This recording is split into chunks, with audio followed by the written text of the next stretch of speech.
Guys, as you know, one of my passions is urban exploration. I love to go to points of interest in my hometown, out of the country, in other states. And today we are in New Jersey, Princeton, New Jersey. And right behind me, that White House, right there, is the house that one of the brightest people in the last century lived, Albert Einstein. He lived right there, but he lived right there from 1933 up to the day that he died, which was April 17, 1955.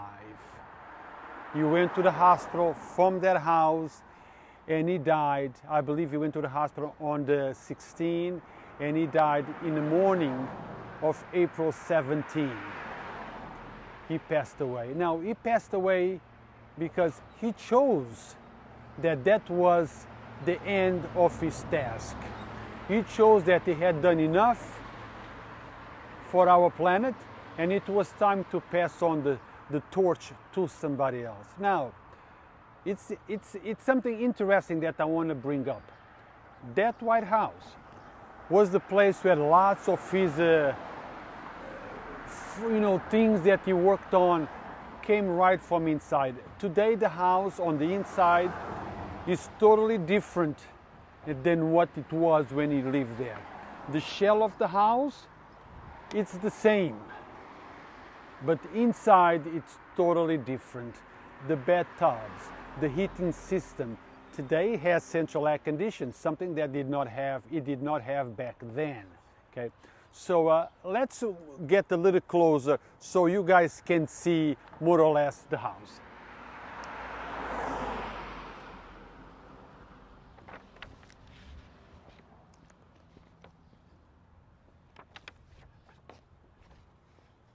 Please, here.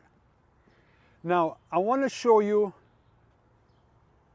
this sign right here, private residency. Now, no one lives there at the moment. The house is vacant.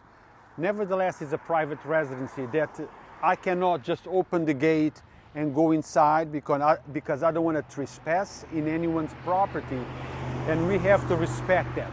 So I'm filming from the outside. Those footsteps right there, those stairs, famous people, very famous people walk through their door.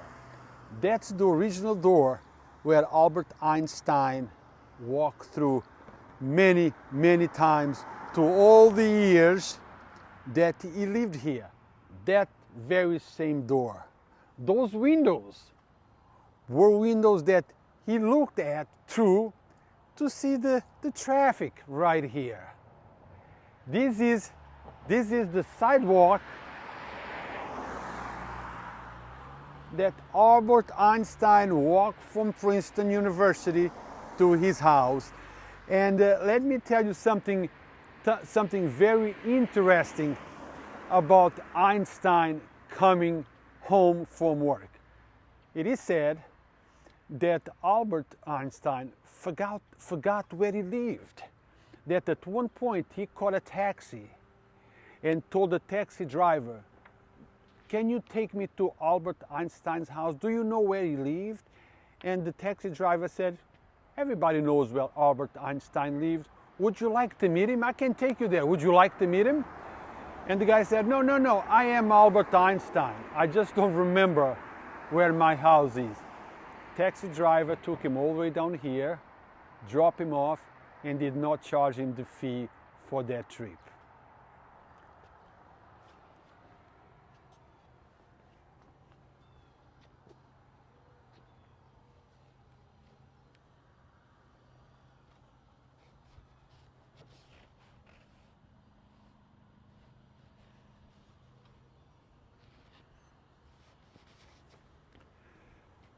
Now, Albert Einstein, when he left Germany, I believe around 1933, came to the United States.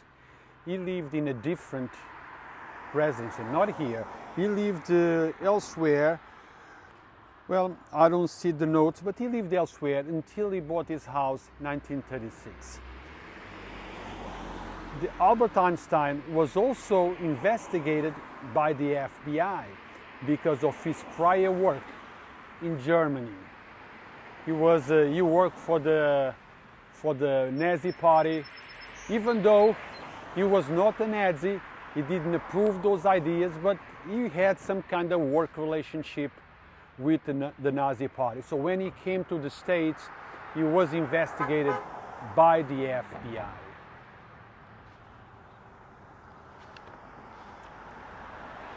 I get goosebumps.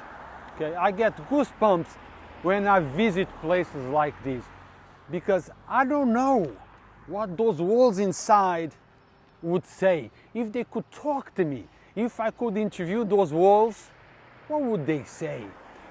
Well, what types of conversation, dialogue, sadness, moments of laughter did Mr. Albert Einstein had inside that house?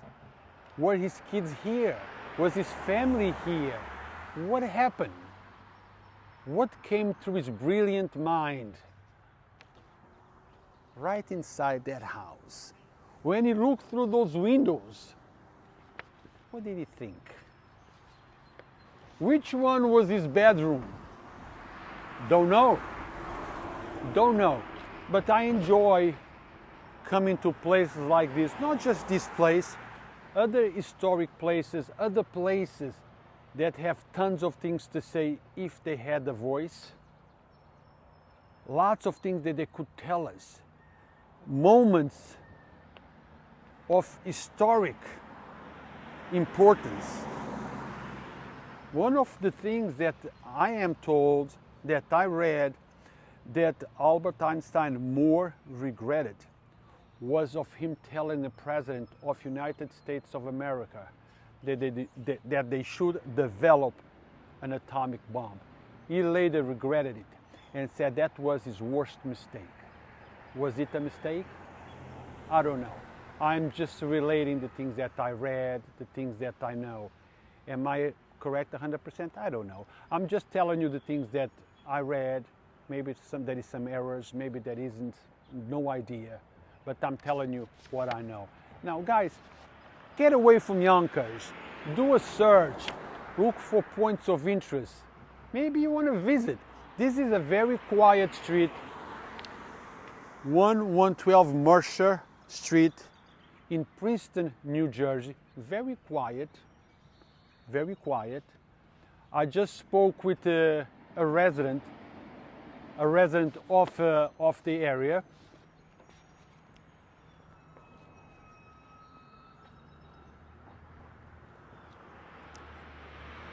Slow.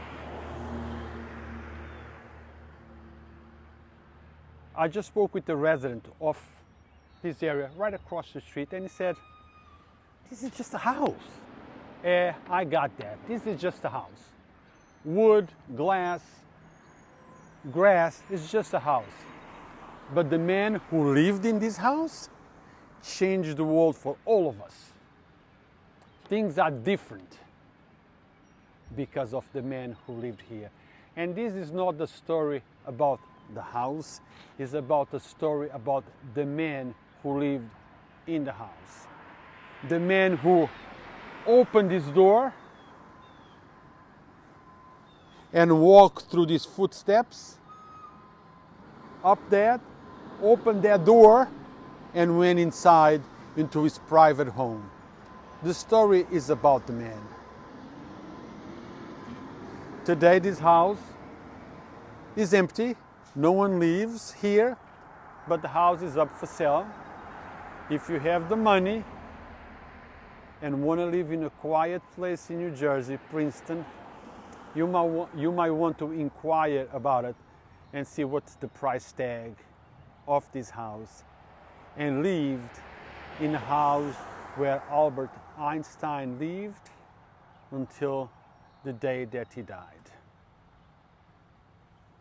For those that believe in the life after death, do you think that Albert Einstein is looking at us, at Yonkers Voice, from the above and saying, YV, good job?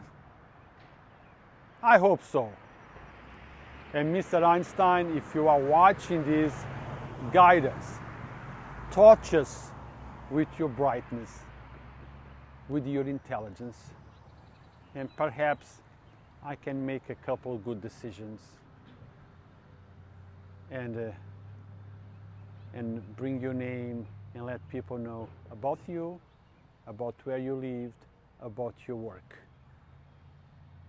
I heard that the day before you died, the doctors told you that what you had was treatable. A surgery had the potential of fixing that blood leaking in your brain. It could have been fixed. But you said, no, I done my job. I did what I have to do. I want to die when I want to die. It's time to move on. It's time for me to pass. And you pass the torch to somebody else. Thank you for watching. Thank you, Mr. Einstein, for all the contribution that you gave to this planet. Thank you for everything that you've done. Guys, let's not forget that Albert Einstein was the recipient of a Nobel Prize in physics. Indeed, a very bright mind.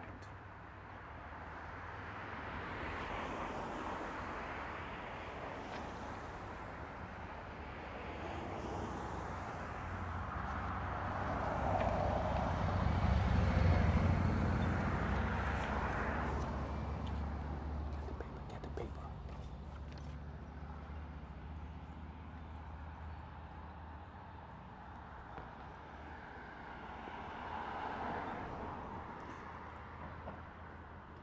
Guys, don't forget, if you can, support Yonkers Voice by sending us some stars.